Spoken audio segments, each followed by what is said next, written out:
Rebate on bill discounted अब हम लोग पढ़ रहे हैं इसका theory portion. Bank purchase bills from इस customer for discounting purpose. This bill are in nature of very short term lendings.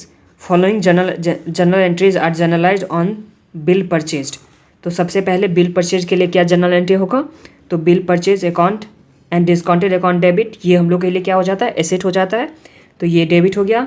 To cash, क्योंकि हम लोग कैश पे करते हैं। To discount income, bill purchase करने के टाइम में हम लोग पूरा पैसा तो बैंक नहीं दे देती हैं, तो ये हम लोग का कुछ पार्ट क्या हो जाता है, इनकम हो जाता है, कुछ कैश में पे कर देते हैं और बाकी हम लोग के पास क्या आ जाता है, बैंक के पास क्या आ जाता है, बिल आ जाता है। तो ये हो गया फर्स्ट।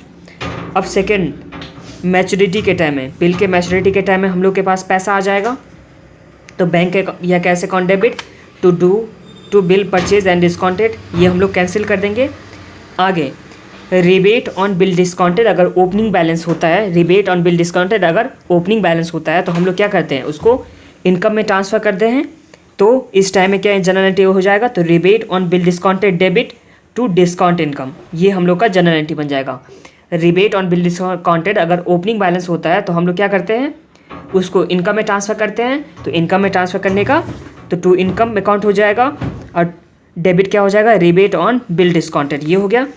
फिर on creation of bill rebate, तो अगर हम लोग रिबेट बनाते हैं करेंट ईयर के लिए, जो नेक्स्ट ईयर के लिए हम लोग का इनकम होता है उसके लिए हम लोग रिबेट बनाते हैं, तो उस टाइम में क्या जनरल एंट्री हो जाएगा, तो discount income debit to rebate on bill discounted, discount income account debit to rebate on bill discounted.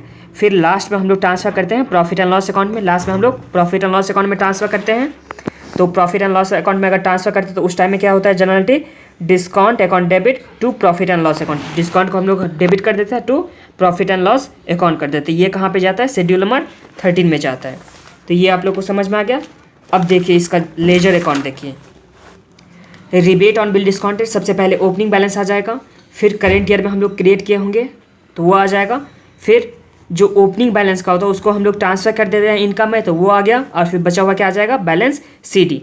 और ये रिबेट ऑन बिल डिस्काउंटेड हम लोग के लिए क्या होता है, लायबिलिटी होता है, तो ये शेड्यूल नंबर 5 में चला जाता है, लायबिलिटी में। फिर डिस्काउंट इनकम हो गया, तो इनकम सबसे पहले बैलेंस ट्रायल बैलेंस में जो कुछ भी इनकम होगा वो, और रिबेट पिछले साल का रिबेट जो हम लोग ट्रांसफ़र करते हैं वो भी हम लोग इनकम ये आ जाएगा, और इस साल जो रिबेट क्रिएट करते हैं उसको हम लोग माइनस कर देते हैं, तो बचा हुआ पार्ट क्या आ जाता है, प्रॉफिट एंड लॉस में, जो शेड्यूल नंबर 13 में जाता है। तो ये आप लोग को समझ में आ गया शेड्यूल नंबर 13 में।